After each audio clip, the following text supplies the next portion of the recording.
Hello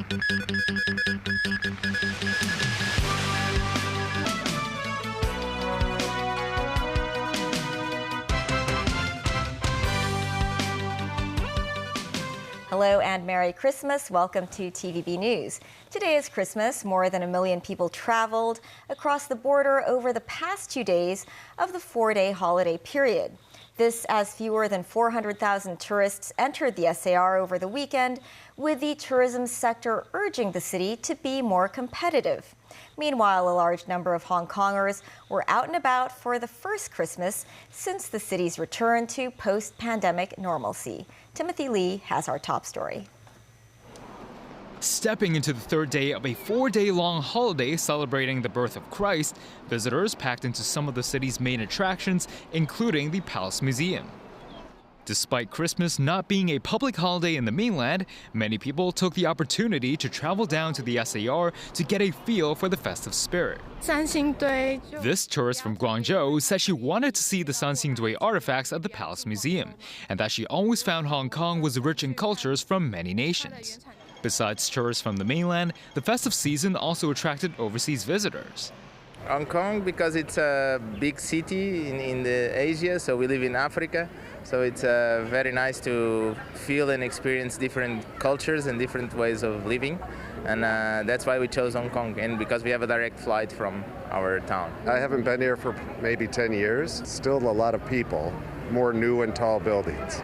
Over the past 2 days, Hong Kong recorded around 378,000 people entering the city, with just 77,000 of them coming from abroad. Some in the tourism sector said the city needed to improve the quality of its services to boost its attractiveness. Meanwhile, despite around 1 million residents having traveled out of Hong Kong over the past 2 days, many areas in the SAR continue to be filled with crowds.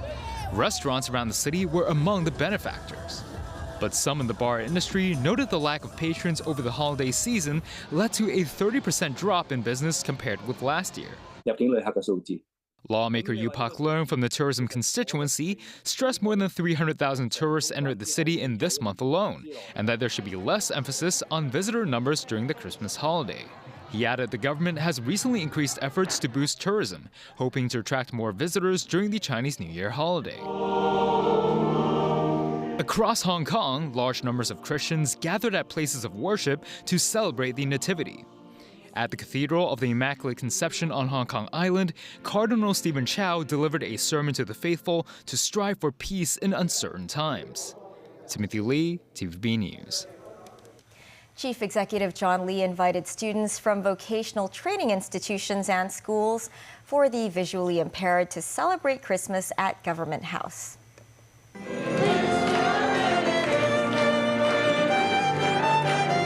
They include students from Ebenezer School and the Home for the Visually Impaired. They gave Christmas performances with violins and eru. The CE and his wife, Janet Lam, gave Christmas cards to the guests. Participants in the government's Strive and Rise program and young people from the Vocational Training Council also took part. They made Christmas cookies and drinks. The CE said he hopes to spread joy and warmth on this special day to people with different backgrounds and needs. Public consultation on the government's 2024-25 budget is now underway. It's expected the budget deficit could surpass $100 billion. While there are mixed views on whether the government should introduce more taxes, an economic scholar suggested issuing bonds to boost income. Jackie Lin reports. Global financial uncertainties continue to cast a shadow over the city's economic recovery and the SAR government's finances. Since financial year 2018 to 19, the fiscal reserves have recorded consecutive declines from $1 trillion to around $830 billion. But government expenditures continue to rise with a 70% surge over the past 6 years, far surpassing government income during the same period. The government expects upwards of $100 billion of budget deficit this financial year, with mixed views among the public. Mr. Tong said Hong Kong's tax system is too simple and a bit more taxes might help to boost government income. Mr. Chan here suggested introducing cross-border taxes, as many Hong Kong people flock up north to shop and dine, adding that taxes below $100 for each cross-border trip won't impose too much of a burden. Mr. Tang meanwhile hopes the government can help ease people's financial strain, especially under the sluggish economy, such as giving the public a tax cut. Apart from taxation, the government has issued bonds to expand its short-term cash flow. The amount raised from government bonds issued over the last 4 fiscal years ratcheted up from $6.3 billion to more than $60 billion. Terence Chong, Associate Professor in Global Economics and Finance at the Chinese University of Hong Kong, said bond issuance could alleviate the city's cash crunch. He also said it's better to have them issued now when the city's credit rating is relatively good and the cost of bond issuance is lower, in case ratings agencies further downgrade Hong Kong's credit outlook. Chong added the government should also consider postponing the rollout of some mega infrastructure projects in view of the current financial situation. Jackie Lin, TVB News. Christmas looks a lot different in Bethlehem this year. The typically busy birthplace of Jesus now resembles a ghost town after Christmas Eve celebrations were called off due to the Israel-Hamas war. More from NBC News.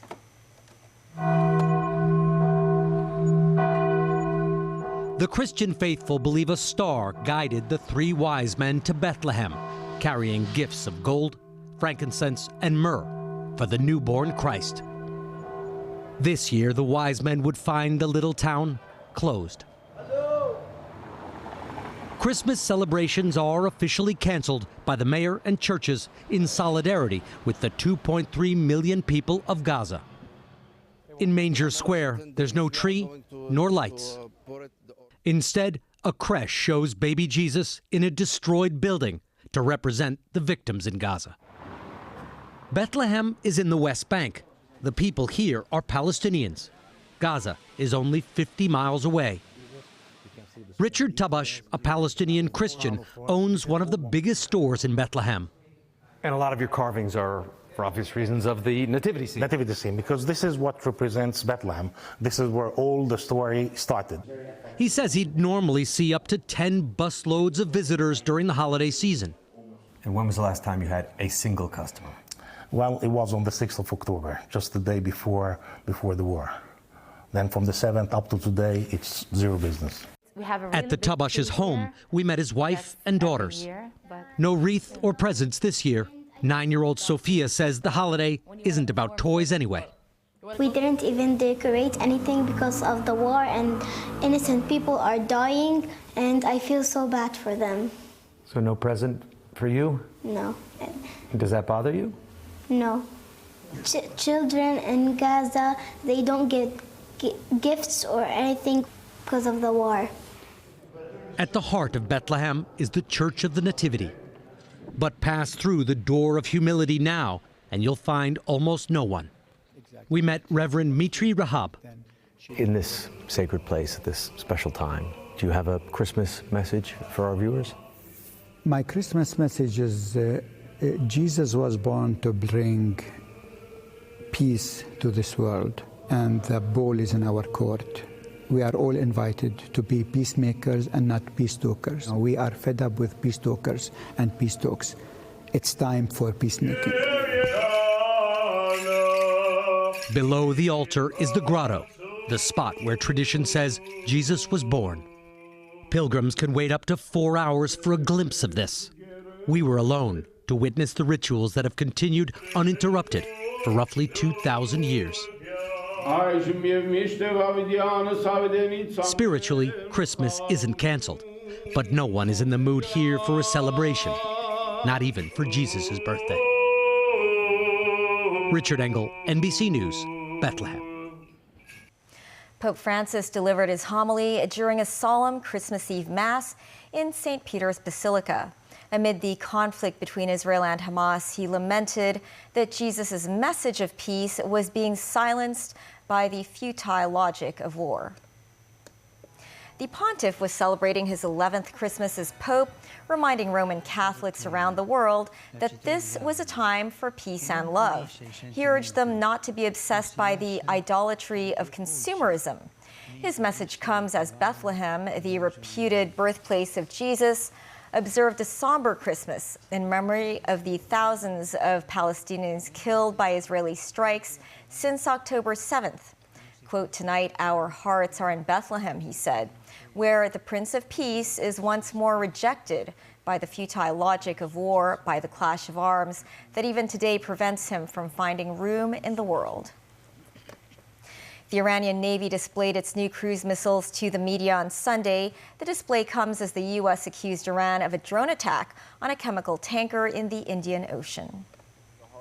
Reconnaissance helicopters, drones, and marine cruise missiles with a range of 1,000 kilometers were among the new military assets added to the Navy's arsenal. Iran's Navy had said the new weapons were designed and produced locally. The U.S. said on Saturday that a drone sent from Iran struck a Liberian-flagged chemical tanker in the Indian Ocean. The incident highlighted rising regional tensions and a new risk to shipping lanes in the wake of the October 7th Hamas attack on Israel. Iran has denied the U.S. accusation that it was involved in planning attacks on commercial vessels in the Red Sea by the Tehran-aligned Houthi movement in Yemen. In Serbia, protesters hurled stones at Belgrade City Hall on Sunday, demanding the annulment of parliamentary and local elections a week ago that international observers said were unfair. Thousands gathered in the Serbian capital in an anti-government protest, which turned into clashes with riot police. Police fired pepper spray and tear gas to prevent people from entering the city hall where the local election commission is based. The ruling Serbian Progressive Party won nearly 47% of the votes in snap parliamentary elections last weekend. But observers said the party gained an unfair advantage through media bias, vote buying, and the improper influence of President Alexander Vučić. Vučić said Sunday's protest is an attempt to overthrow the government orchestrated from abroad. He said more than 35 people have been arrested and more detentions would follow.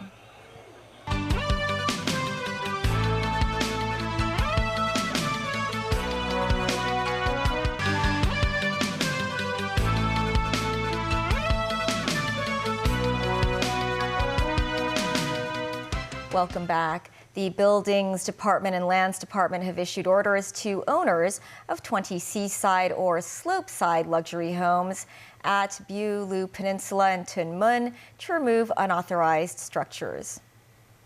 The joint operation came after the government found aerial photos showing these properties with illegal structures or unlawfully occupying government land. Owners of 4 of these luxury homes were also prosecuted by authorities for having failed to comply with the removal orders. The latest swoop followed inspections at luxury housing estate Red Hill Peninsula, where authorities found around 70 homes with illegal structures. In central Taiwan and Sunwon, some street signs underwent a revamp with a new font in both English and Chinese. They include this road sign in Central, which no longer uses the vector true type font. It now employs the calligraphy-like Wenyu classical Ming Dynasty style. The government earlier said the change was made to help improve the cultural atmosphere of the street. But Gary Yao, president of Road Research Society, said the font change might not achieve that goal, and the primary purpose of street signs is to give clear indications of the location. He said the new fonts might not be as clear as the previous ones, especially in the letters C and E that could confuse motorists and cause road accidents. Hundreds of surfing Santas and a few elves took to the waves on Christmas Eve for the annual Surfing Santa Day on Florida's Cocoa Beach. The event, now in its 15th year, draws hundreds of surfers and onlookers, with many dressing in elaborate Christmas beach gear. What organizers say began as a simple family beach day has grown into a beloved tradition for locals and visitors, with its distinctive blend of Florida sunshine and Christmas spirit. The event's founder, George Trossett, told Reuters it was a chance for people to leave politics and their daily hassles behind. Participants and spectators enjoyed live music, a costume contest, and watched the surfing Santas ride the waves. That's the news. Thanks for watching. Merry Christmas, Hong Kong.